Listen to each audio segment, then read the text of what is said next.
Do you see that?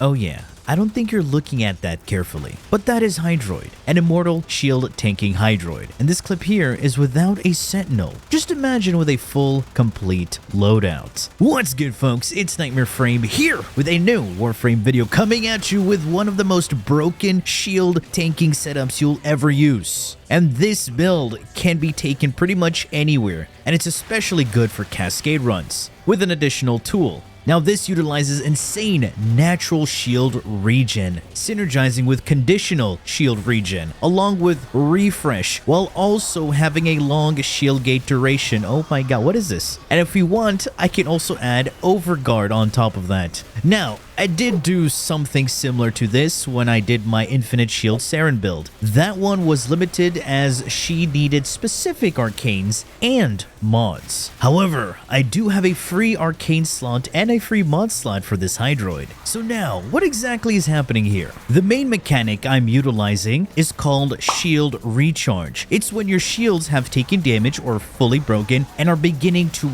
recharge. There is a delay before they can start recharging, so people usually use things like Brief Respite and Augur mods to replenish the lost shields. But I'm not doing that here. All of this is passively recharging, and I'm only focusing on killing enemies. So to reduce the recharge delay and increase the recharge rate, I'm using mods and arcanes to do all of that for me passively. Of course, having a larger shield pool is better for this because, for one, it gives you a larger shield gate window and more shield health to withstand damage. So the mods that will be equipped are Fast Deflection and Vigilante Vigor. Both of these mods increase my shield recharge rate and reduce the recharge delay. But there are 3 additional components to further boost that recharge rate. Fortitude, for an additional 100% recharge rate. So now I will have 250% shield recharge just from my Warframe mods alone.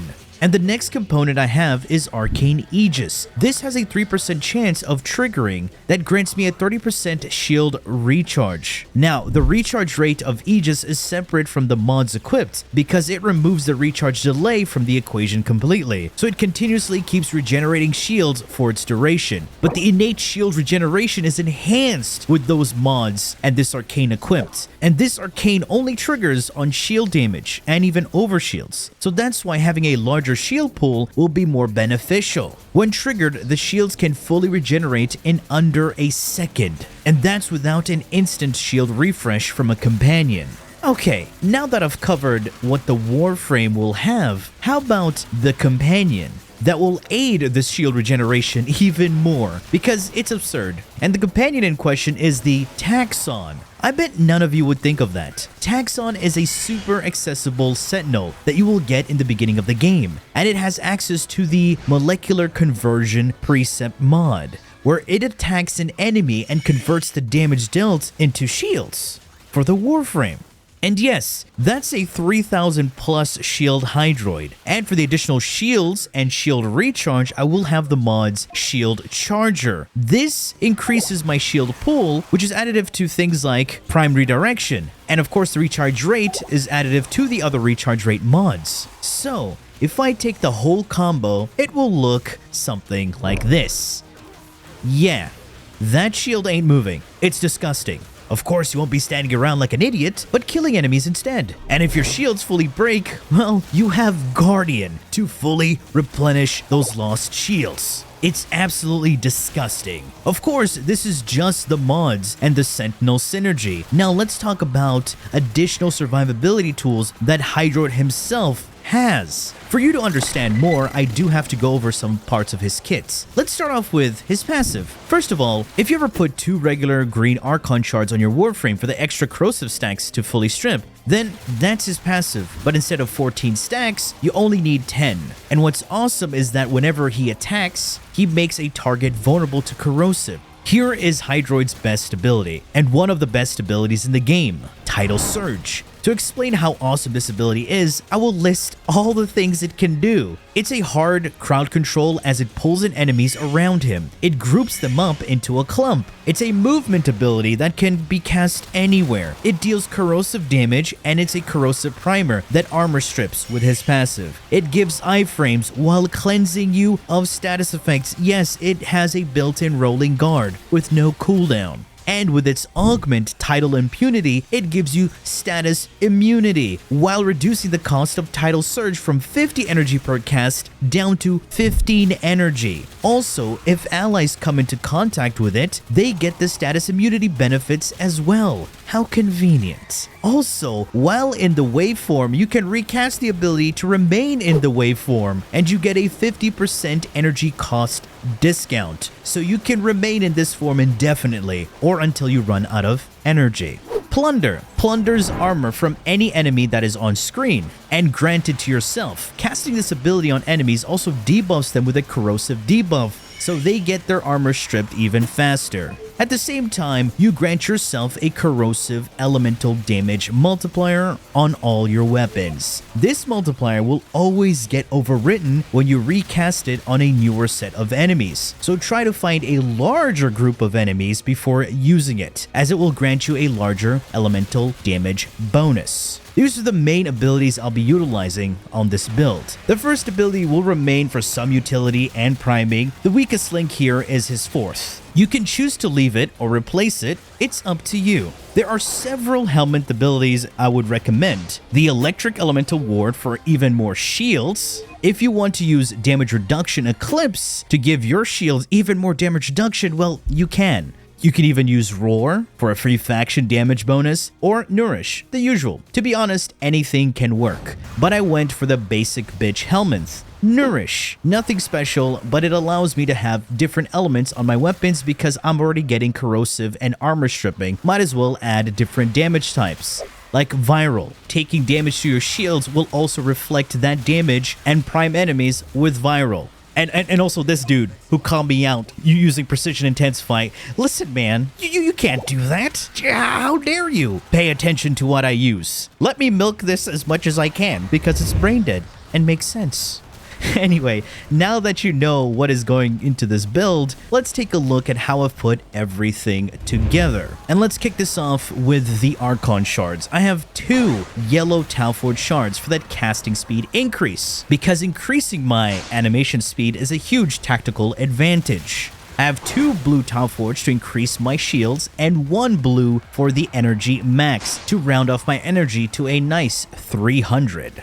And from this, let's take a look at the gameplay loop. Of course, when you encounter enemies, you want to make sure you have your status immunity buff active. You can cast your second ability into enemies to group them up. When you group them up nicely, cast your third ability to plunder their armor and grant you that massive corrosive elemental damage buff. And your companion attacking on the side will trigger Growing Power. As it triggers Growing Power, you can activate your Nourish. And that gives you the viral elemental damage and the corrosive elemental damage all together. Before you cast any of these abilities, if you want to add even more strength to them, you can use the Madurai Focus School's Sling Strength to give you that 40% strength increase for 20 seconds. And that's it. Make sure you refresh your buffs and just keep on killing enemies. You don't have to worry about regenerating your shields or whatever because it's all going to be done passively. And my secondary can just grant me Overguard. This secondary setup is very useful if I'm doing Cascade missions because I'll have 3 layers of survivability: Invulnerability, Overguard, and Shield Regeneration, which is damn powerful at this point. Hopefully you've understood everything and paid attention to this point, because now let's take a look at the builds. Okay, now taking a look at the Hydroid build. As you already know what my Archon Shards do, you will not be surprised when you see a base shield pool of 1,100. And now moving on to the Arcanes, Molt Augmented for the 60% strength after 250 kills, and the Mighty Arcane Aegis for that juicy shield regeneration when you take shield damage. Since you already know the strength increases coming from Madurai and Molt Augmented, I'll be adding 3 additional strength increases on this build. Starting off with the Aura. Growing Power. This grants me 25% strength when me or allies trigger a status effect from our weapons. And because a Sentinel counts as an ally, it can also trigger this Aura. In the X list, I'll be running Power Drift for that 15% increase in strength. I don't need to run the best mod in the game because of the second ability Augment. And lastly, it's the mod that I've been milking a lot, along with Nourish and Roar, Precision Intensify, for that 90% increase to my fourth ability. This boosts Nourish's energy multiplier and damage. And the other abilities are going to be just fine with the other strength increases. Now, to increase the shield pool from 1,000 to 2,270, I'll be running Primed Redirection for that massive 180% shield capacity increase. Now, to boost my shield recharge rate and reduce the recharge delay, I'll be running Fast Deflection for that 90 and minus 45, along with Vigilante Vigor for that 60 and minus 30%.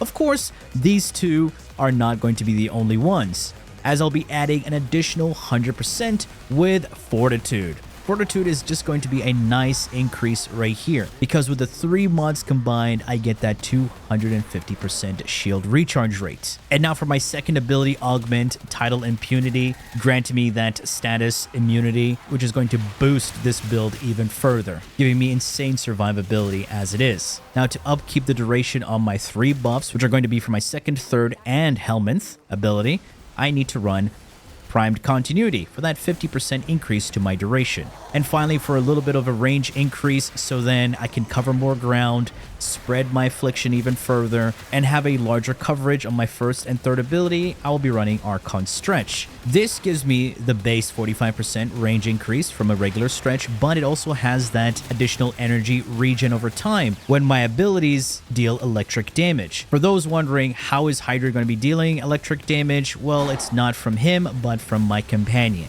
Speaking of that companion, let's take a look at our Taxon, which is going to be our companion for this build. The first mod is, of course, Molecular Conversion. When the companion deals damage to enemies, it converts that and gives me the shields instead. Coolant Leak here deals AoE cold damage, and this counts as an ability that scales off your weapons as well. So if your Sentinel weapon has the electric elemental damage, it can trigger Archon Stretch. Of course, Shield Charger for the shield increase and recharge rate increase. Guardian to instantly replenish all of my shields when they break. Retarget is just for my Sentinel to attack here and there. And to reduce the cooldown of all my abilities, I do have Manifold Bond. Killing enemies with 3 or more unique status effects reduces companion ability cooldowns by 3%. Easily done, as my companion and weapons are going to have multiple status effects. And the Sentinel weapon is going to be the Tazakor, my new favorite Sentinel weapon. The build is simple. Heavy caliber for the base damage. It's modded for gas, and it has innate electric. So we have gas, electric, radiation from this mod itself, and I can give it Nourish. So it's going to have 4 elemental damage types coming from this weapon alone. And let's not forget Corrosive from Hydroid himself. So as it attacks these enemies, you can see right there, it has 4 elemental damage types. Oh yeah, and Coolant Leak also triggers cold. There you go. Now let's take a look at the weapons I'll be using. Right here, I have my Prometheus Lens, aka the Ignis Wraith. It's also a new player type of weapon. The base damage increase is going to be coming from Primary Merciless. Now, if you don't want to be running a faction damage mod, just put another base damage mod. It's fine. It really doesn't matter. I would highly recommend Amalgam Serration for the sprint speed, so you can move even faster. But if you want to do a bit more damage, definitely put a faction damage multiplier, as that will increase your overall damage. Crit chance, crit damage, Firestorm, because if you didn't know, this is not only a beam weapon, but it also has AoE at the end of the beam. It's a 3-meter AoE that is also increased by Prime Firestorm. File Acceleration to increase the fire rate, the Primed Magazine Warp here to increase my magazine capacity, and Ammo Drum to increase the ammo maximum. So we have a 310 increase to our magazine and 380 for the ammo maximum. Galvanized Aptitude to increase my damage even more on enemies that are affected by unique status effects. And for my secondary weapon, if you want to take this to Cascade, it's going to shred fairly easily, is the Furus Incarnate. The evolutions are simple. We're going to take this right here, and the final evolution to increase my status chance. The build right here is for Nourish. Secondary Fortify here to give me Overguard, and this deals 8 times extra damage to Overguard, so it's going to shred Eximus and Thrax fairly easily. So I don't have to worry about running Void or Magnetic on my secondary. Base damage coming from Hornet Strike, crit rate, crit damage, multi-shots, punch through. Additional crit rate here. You can definitely run galvanized crosshairs, but not enough space. Lethal torrent for the fire rate and multi-shot. Galvanized shot for the additional damage. The X-list doesn't really matter. You can run whatever you want. But this is the build. Again, for another showcase against Xmas units. Use my second ability. Charge it.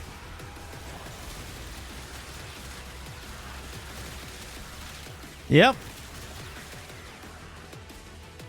All Xmas units destroyed. Hopefully you guys can try this out and see how powerful it is. Because it is so brain dead, I was barely trying and just not even dying. So that has been it from me. I do hope you enjoyed and learned something from this video. And if you did, please feel free to leave a like, share, and subscribe for more Warframe content, streams, and so much more. Do refer to the description. Thanks for watching, and as always, a peace. Bye-bye now.